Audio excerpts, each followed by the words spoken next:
A trader watched Bitcoin break through a key resistance level. He'd been watching it for hours.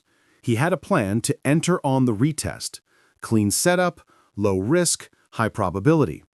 But price didn't retest. It just kept running. Up 2%, then 3%, then 5%. He watched his perfect entry point disappear, and then his brain started screaming at him. "You're missing it. Get in now. It's going to keep running. You'll regret this." So he chased. He bought at 5% above his planned entry. No stop loss in place, just pure FOMO. Price immediately reversed. He panic sold at a loss. The move that would have made him $2,800 at his planned entry cost him $1,400 instead. And this wasn't the first time. It was the third time that week. If you've ever watched a trade run without you and felt that burning anxiety in your chest, if you've ever entered a position late, knowing you shouldn't, but unable to stop yourself, if you've ever turned a great trading day into a disaster by chasing one move you missed, then you already know what FOMO feels like. But what you might not know is why it's so powerful, why it overrides everything you know about trading, and most importantly, how to finally kill it. That's what we're covering today. Let's start by understanding what's actually happening in your brain when you experience FOMO. Because it's not just weakness, it's not just greed, it's deeper than that. FOMO in trading is triggered by three psychological forces working together. And once you understand them, the behavior starts to make sense. Force 1. Loss aversion disguised as opportunity. Here's the counterintuitive part. When you chase a trade, you think you're chasing a gain. But your brain is actually trying to avoid a loss. Specifically, the loss of potential profit. Research in behavioral economics shows that humans feel the pain of a loss roughly twice as strongly as the pleasure of an equivalent gain. In trading, this means watching a move happen without you feels like you're losing money even though you never had it. Your brain doesn't distinguish between actual loss and opportunity cost. When you see Bitcoin run up 5% and you're not in it, your brain processes that as if you just lost 5%. And that pain is unbearable. So, you chase to make the pain stop. Force 2. Social comparison on steroids. Trading happens in a weird social context. You're competing against the market, but you're also aware of other traders. You see them posting wins on Twitter. You imagine everyone else is in the move that you missed. You feel left behind. This triggers what psychologists call relative deprivation. It's not just that you're not making money, it's that others are. And that gap feels like failure. I worked with a trader named Alex who had this exact problem. He told me he'd check Twitter before making decisions. If he saw other traders talking about a move, he'd feel compelled to get in. Not because his setup was there, because everyone else was in. He was trading to keep up, not to execute his edge, and it destroyed him. Force 3. The recency effect. Your brain heavily weighs recent experiences. If you recently watched a trade run without you and it kept running for huge gains, that memory is fresh and painful. Your brain overgeneralizes from that one experience. Now every move looks like that one. Every time you're not in a trade, your brain assumes it's going to be the big one you'll regret missing. So you chase. The problem is you don't remember all the times you stayed out of a move and it reversed. Your brain filters those out. You only remember the ones that kept running, and that creates a distorted view of reality where chasing feels rational. Meet Sarah. She missed a trade that ran for 8% in one day. She watched it happen. That night, she couldn't sleep. The regret was eating her alive. The next day, she saw a similar setup forming. Her rules said, wait for confirmation. But the memory of yesterday's missed trade was so fresh, so painful, that she jumped in early. Price reversed immediately. She lost $2,200. That single missed trade from yesterday cost her $2,200 today. Not because the market punished her, because her brain did. Not all FOMO is the same. There are actually 3 distinct types, and each one requires a different solution. Let's break them down. FOMO Type 1. This is when you see a move starting and you jump in before your setup is confirmed. Price is breaking out, you have entry criteria that aren't met yet, but you're terrified of missing the move, so you enter early. This is the most common type, and it's deadly, because you're entering at the worst possible time, right as momentum is peaking, often right before a pullback or reversal. Marcus had this problem. He traded breakouts, but his strategy required a specific candlestick confirmation before entry. That confirmation usually came 5 to 10 minutes after the initial break. But he couldn't wait. He'd see the break happen and jump in immediately. And he'd consistently get stopped out as price pulled back to retest the level, which is exactly what his strategy was designed to wait for. His pre-entry FOMO was costing him 3 to 4 losing trades per week that shouldn't have happened. Type 2, re-entry FOMO. This is when you exit a trade either at your target or out of fear, and then you watch it keep running. The pain of watching your former position make money without you is unbearable. So you chase back in. This type is brutal because you're now entering at a worse price than your original exit, with no plan, no stop loss, just emotional desperation.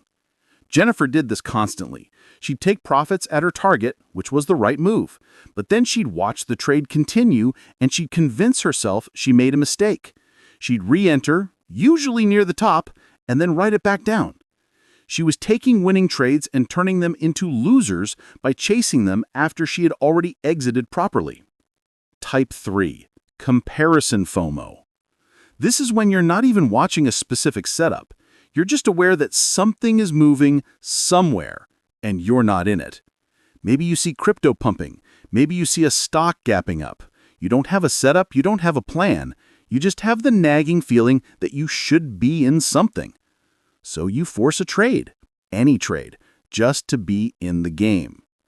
This is the most dangerous type, because there's no edge whatsoever. You're just gambling to soothe anxiety. David struggled with this. He'd sit at his desk for hours, watching the market. If nothing was happening in his strategy, he'd start scanning other markets.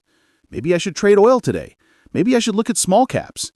He wasn't trading opportunities, he was trading boredom disguised as FOMO.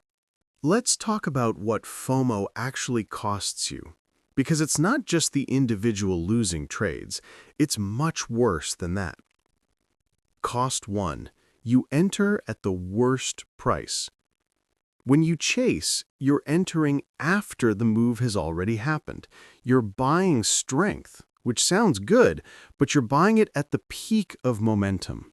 You're entering when everyone else who was patient is thinking about taking profits. Statistically, you're entering at the worst possible point in the move. Your risk to reward is terrible, your stop is far away, your profit potential is limited, and you're probably going to get stopped out on the first pullback. I reviewed 6 months of Alex's trades. Every single FOMO chase ended up either a loss or a tiny win. His patient trades had a 62% win rate and an average winner of $1,800. His FOMO chases had a 31% win rate and an average winner of $340. The losers were roughly the same size in both groups. Chasing was costing him not just money, but his entire edge. Cost 2.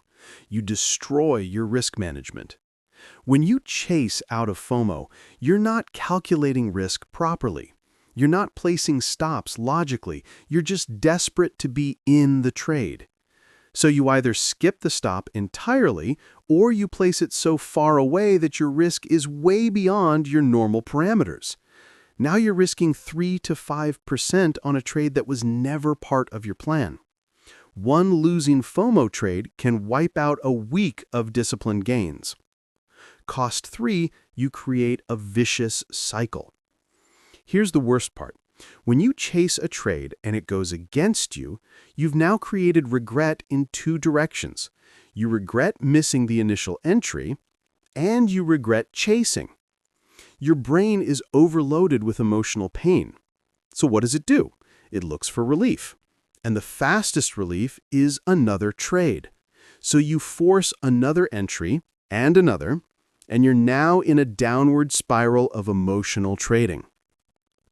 Sarah went through this exact cycle. She missed a trade, felt terrible, chased the next setup, lost money, felt worse, forced another trade to make it back, lost again. By the end of the day, she'd taken 7 trades, only one of which met her criteria. She was down $6,400 on a day where she should have taken 0 trades. FOMO doesn't just cost you one trade, it triggers a cascade of bad decisions that can destroy an entire session or even an entire week. At this point, you might be thinking, okay, I get it. Chasing is bad, I just need to stop doing it. But if it were that simple, you'd already stopped. The reason you keep chasing isn't because you don't know better, it's because willpower alone can't overcome the psychological forces driving the behavior. Let me explain why just don't chase is a useless idea. Reason 1, you're fighting evolutionary wiring. Your brain is designed to avoid missing out on opportunities. In our ancestral environment, missing out on a food source or a mating opportunity could mean death or reproductive failure. Your brain evolved to hate missing out. In trading, that same wiring fires when you see a move happening without you. Your brain treats it as a survival threat, and you can't overcome survival instincts with a motivational quote and some discipline. You need systems that redirect those instincts, not suppress them. Reason 2, the pain is real. When you watch a trade run without you, the emotional pain is genuine. It's not imaginary. It's not something you can just ignore. Your brain is releasing stress hormones. Your body is in a state of agitation. Telling yourself, don't feel this way, doesn't work. You need strategies that manage the pain, not deny it. Reason 3, you're using the wrong metrics for success. Most traders measure success by how much money they make today. So when you're sitting in cash and the market is moving, you feel like you're failing. Even if staying in cash is the right move, it doesn't feel like success. This creates a psychological trap. Your brain associates trading with success and not trading with failure. So you trade, even when you shouldn't, just to feel like you're doing something. Until you redefine what success looks like, you'll keep chasing. All right, let's fix this. Here's the framework that actually works to kill FOMO for good. Step 1. Pre-commit to your plan. This is the foundation. Before the market opens, you decide exactly what you're trading today and under what conditions. You write it down. You commit to it. If your setup doesn't appear, you don't trade. Period. No exceptions. No improvising. The key is making this decision when you're calm and rational, not when you're watching a move happen in real time. Your pre-market self is smarter than your in-market self. Trust that version of you. Marcus implemented this immediately. Every morning, he'd identify 2-3 potential setups. If those setups didn't trigger, he was done for the day. No scanning for alternatives, no chasing other markets. First week, he took 4 trades total. All planned, all within his rules. He made $3,200. Previous week, when he was chasing constantly, he took 19 trades and lost $4,100. Step 2. Reframe missing out. This is psychological. When you miss a trade, you need to change the story your brain is telling. Old story? I missed it. I'm failing. Everyone else is making money, and I'm sitting here like an idiot. New story? I stayed disciplined. I didn't have my setup, so I didn't trade. That's success. The market will give me another opportunity. Sarah started doing this. Every time she missed a move, she'd literally say out loud, "I'm a patient hunter. I wait for my setup." It felt silly at first, but over time, it rewired her emotional response. Missing a trade stopped feeling like failure and started feeling like discipline. Step 3, track what you didn't do. This is massive. In your trading journal, create a section for missed trades. Write down every setup that you considered but didn't take because it didn't meet your criteria. Then track what happened. Did it work? Or did it fail? You'll quickly see that most of the moves you're tempted to chase actually fail. Your brain is filtering those out and only remembering the ones that worked, but the data will show you the truth. After 1 month of tracking, Jennifer found that 68% of the trades she almost chased would have been losers. She wasn't missing out on opportunity, she was avoiding disaster. That data gave her confidence to stay patient, because now she had proof that her FOMO was lying to her. Step 4. Implement the 10-minute rule. This is a circuit breaker. When you feel the urge to chase, you must wait 10 minutes before you're allowed to enter. Set a timer. Walk away from the screen. Do anything else, just don't trade for 10 minutes. In most cases, the urge will pass. The move will have either continued and you'll realize you missed the low-risk entry, or it will have reversed and you'll be grateful you didn't chase. Even if the urge doesn't pass, you've created space between impulse and action, and in that space, rational thought can return. David used this religiously. Every time he felt FOMO, he'd set a timer and go make coffee. By the time he got back, the emotional intensity had faded. He'd either see a logical entry now, or he'd realize the trade was over. His FOMO trades dropped from 8 to 10 per week to 0. Step 5. Celebrate non-trades. This is the final piece. You need to redefine success. Success is not making money today. Success is executing your process. And sometimes your process is to do nothing. Start celebrating the days you didn't trade. Seriously, if you plan to only trade if your setup appeared and it didn't appear and you stayed in cash, that's a perfect trading day. You didn't lose money. You didn't break rules. You didn't let FOMO control you. That's a win. Marcus started tracking this. He'd mark days in his calendar as perfect execution, no trades. At first, it felt weird, but over weeks, those days started to feel like victories. He was building an identity around patience, not activity. And that shifted everything.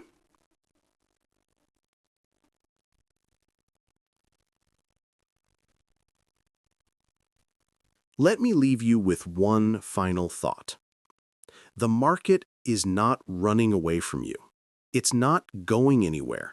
There will always be another trade. Tomorrow, next week, next month. The move you're watching right now, the one that's making your chest tight and your hands sweaty, is not the last opportunity you'll ever have. It's just one trade in an infinite stream of trades that will appear for the rest of your trading career. But your capital is finite. Your emotional energy is finite. Every time you chase, you're spending both on a trade that wasn't part of your plan, wasn't part of your edge, and will probably lose. Sarah told me something months after she fixed her FOMO problem. She said, "I finally realized I'm not trying to catch every fish in the ocean. I'm trying to catch the specific fish I'm hunting for, and I can wait all day for that fish to appear." That's the mindset. You're not a trader trying to capitalize on every move. You're a specialist waiting for your specific edge to appear. And when it doesn't, you wait.